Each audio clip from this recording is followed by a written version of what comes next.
دوستوں 1857 کی جنگ آزادی محض ایک بغاوت نہیں تھی، بلکہ یہ برصغیر کی تاریخ کا ایک ایسا طوفان تھا جس نے 300 سالہ برطانوی راج کی بنیادیں ہلا کر رکھ دیں۔ آج کے اس وضاحتی جائزے میں ہم بطور تاریخ دان اس عظیم اور پیچیدہ مارکے کا بالکل ایکس رے کرنے والے ہیں، دیکھیں گے کہ آخر اس وقت ہوا کیا تھا۔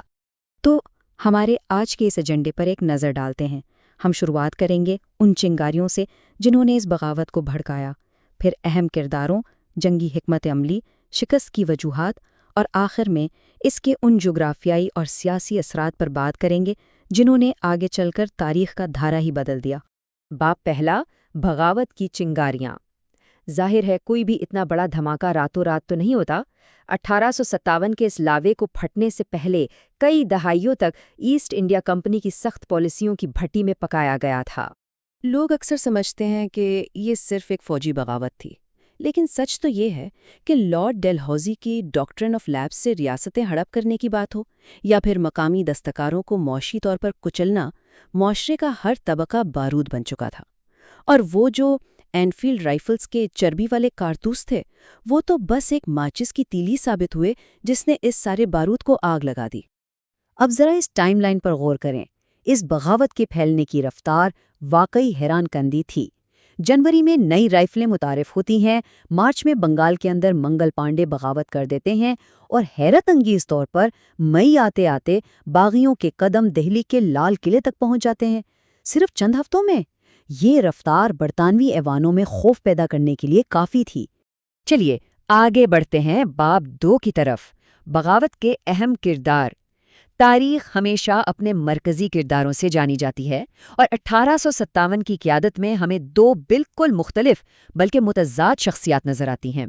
ذرا اس تقابل کو دیکھیں۔ ایک طرف 82 سالہ ضعیف مغل بادشاہ بہادر شاہ ظفر ہے، جو کافی ہچکچاہٹ کا شکار تھے، محض ایک علامتی رہنما جنہیں بعد میں برما جلا وطن کر دیا گیا۔ اور ان کے بالکل برعکس تاریخ کی ایک بے مثال اور نڈر شخصیت جھانسی کی رانی لکشمی بائی۔ انہوں نے اپنی چھینی گئی ریاست کو بچانے کے لیے خود فرنٹ لائن پر جنگ لڑی اور اپنی جان قربان کر دی۔ یہ ایک بہت بڑا فرق تھا۔ اور رانی لکشمی بائی کی بہادری کا اس سے بڑا ثبوت کیا ہو سکتا ہے کہ خود ان کے سب سے بڑے برطانوی دشمن جنرل ہیو روز نے ان کے بارے میں کہا کہ وہ باغیوں میں واحد مرد تھیں۔ مطلب اپنے حریف سے ایسی داد ملنا واقعی عسکری تاریخ کا ایک بہت ہی انوکھا اور زبردست اعتراف ہے۔ اب آتے ہیں تیسرے باب پر، یعنی جنگی حکمت عملی اور فوجی قیادت۔ اگر ہم میدان جنگ کا گہرائی سے جائزہ لیں تو باغیوں کے پاس ہمیں انتہائی منظم مگر بالکل مختلف انداز کی عسکری صلاحیتیں نظر آئیں گی۔ یہاں قیادت کے 2 اور مختلف انداز دیکھیں۔ عدم میں بیگم حضرت محل نے پردے کے پیچھے رہتے ہوئے کیا شاندار سیاسی بصیرت کا مظاہرہ کیا اور کسانوں کو متحد کیا، اور دوسری جانب جنرل بخت خان تھے جو بالکل ایک فرنٹ لائن کمانڈر تھے۔ انہوں نے دہلی کے اندر براہ راست اور انتہائی سخت فوجی دفاع کو منظم کیا۔ ایک طرف بہترین انتظامی مہارت تھی اور دوسری طرف خالص عسکری طاقت۔ لیکن تکنیکی محاذ پر ایک بہت ہی المناک فرق موجود تھا۔ تانتیا ٹوپے کی گوریلا حکمت عملی کتنی ہی تیز اور ذہین کیوں نہ ہو، انگریزوں کا الیکٹرک ٹیلی گراف کا نظام اس سے بھی تیز تھا۔ برطانوی مورخین خود مانتے ہیں کہ یہ تار کا نظام ہی تھا جس نے بغاوت کا گلا گھونٹ دیا۔ حملوں کی اطلاع سیکنڈوں میں دوسری چھاؤنیوں تک پہنچ جاتی تھیں۔ تیز رفتار فوجی نقل و حرکت کے سامنے مقامی حملے ماند پڑ گئے۔ ہمارا چوتھا باب ہے شکست کا تجزیہ۔ یہاں ہر ذہن میں یہ سوال ضرور اٹھتا ہے کہ آخر اتنی وسیع عوامی تحریک، اتنا زبردست غصہ ناکام کیسے ہو گیا؟ اس کا سیدھا سا جواب بکھراؤ اور کچھ حد تک اپنوں کی بے وفائی میں چھپا ہے۔ مسئلہ یہ تھا کہ پورے ملک کا کوئی ایک فوجی منصوبہ تھا ہی نہیں۔ یہ تحریک پورے ہندوستان کی آواز نہیں بن پائی۔ پنجاب اور جنوبی ہندوستان بالکل الگ تھلگ رہے۔ اور سب سے تکلیف دہ بات یہ تھی کہ کئی مقامی راجاؤں نے اپنے لوگوں کا ساتھ دینے کے بجائے انگریزوں کو فوجی اور مالی مدد دے ڈالی۔ تو اصل خامی کیا تھی؟ ایک مرکزی قیادت کا نہ ہونا۔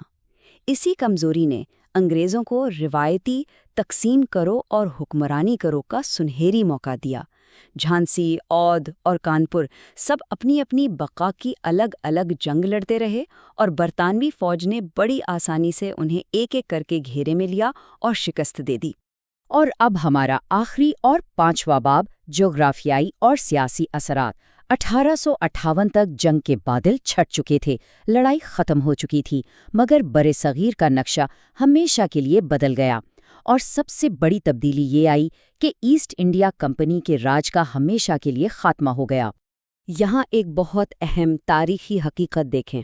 جنگ سے پہلے مسلمانوں کو برطانوی راج کے لیے سب سے بڑا خطرہ سمجھا جاتا تھا، کیونکہ انگریزوں کا ماننا تھا کہ مسلمان مغل اقتدار بحال کرنا چاہتے ہیں۔ جنگ کے بعد کیا ہوا؟ برطانوی ریاست نے مسلمان کمیونٹیز کو براہ راست اجتماعی سزا کا نشانہ بنایا۔ انہیں منظم طریقے سے معاشی اور تعلیمی میدانوں سے بے دخل کر کے شدید سیاسی اور سماجی پسماندگی کی طرف دھکیل دیا گیا۔ لیکن جیسا کہ ہم جانتے ہیں، تاریخ کا پہیہ کبھی رکتا نہیں۔ ایسٹ انڈیا کمپنی گئی اور برطانوی تاج کی براہ راست حکمرانی آ گئی۔ اسی دور میں مسلمانوں کی پسماندگی نے سر سید احمد خان کو علی گڑھ تحریک شروع کرنے پر مجبور کیا، اور یقین جانیے اس تعلیمی بیداری نے جو سیاسی شور پیدا کیا، اسی نے آگے چل کر 2 قومی نظریے اور 20ویں صدی کی جدید آزادی کی تحریکوں کی پختہ بنیاد رکھی۔ یہ سب آپس میں جڑا ہوا ہے۔ تو اس پورے تاریخی جائزے کے بعد ایک انتہائی فکر انگیز سوال ہمارے سامنے آتا ہے۔ کیا 1857 واقعی ایک حتمی شکست تھی، یا یہ قربانیوں سے بھرا وہ ضروری دیباچہ تھا جس کے بغیر برصغیر کی آزادی کا خواب شاید کبھی پورا ہی نہ ہوتا؟ تاریخ ہمیں یہی سکھاتی ہے کہ بعض اوقات ایک بہت بڑی ظاہری شکست بھی دراصل ایک طویل اور کامیاب جدوجہد کی پہلی سیڑھی ہوتی ہے۔ اس بارے میں ضرور سوچیے گا۔